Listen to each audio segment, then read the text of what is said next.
remarque, je me suis revengé un moment donné parce qu'un autre de mes idoles de jeunesse qui faisait Mafalda, Kino, qui a fait beaucoup de dessins d'humour, puis la série Mafalda. Et je lisais beaucoup. Il était dans Pilote, lui aussi, d'ailleurs. Kino, il faisait des dessins d'humour.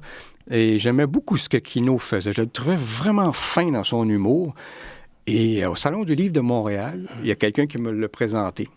Je dis, hey, c'est Kino, là, je ne ferai pas comme Gottlieb, moi, il parlait. Il dit bonjour. Sauf qu'il parlait presque pas français. Il vient d'Amérique du Sud. Oui, il vient d'Amérique du Sud. Je pense qu'il est chilien, je ne suis pas sûr. Là.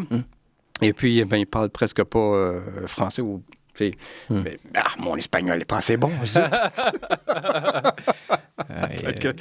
C'est ça. Moi, j'ai donné la main, M. Kino, puis j'aime beaucoup vos choses, tout ça, puis voilà. Oui, c'est davantage politique, puis j'imagine aussi, considérant qu'il vient de l'Amérique du Sud, ça veut dire qu'ils sont probablement plus politisés que la plupart des...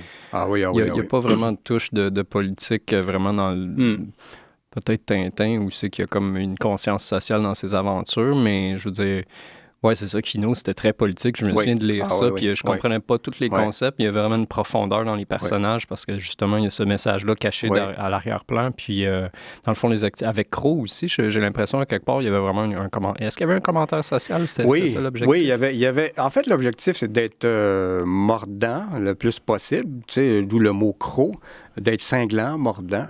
Et oui, ils avaient une critique sociale dans leur humour. C'est le type d'humour qui appelait ça la critique sociale.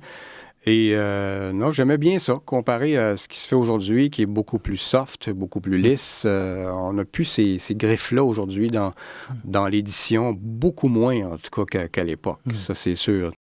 J'aimerais juste remercier les gens qui écoutent le podcast, qui partagent, qui likent. C'est très important pour les créateurs de contenu d'avoir des gens qui vont partager et liker les vidéos. Allez sur YouTube, faites subscribe.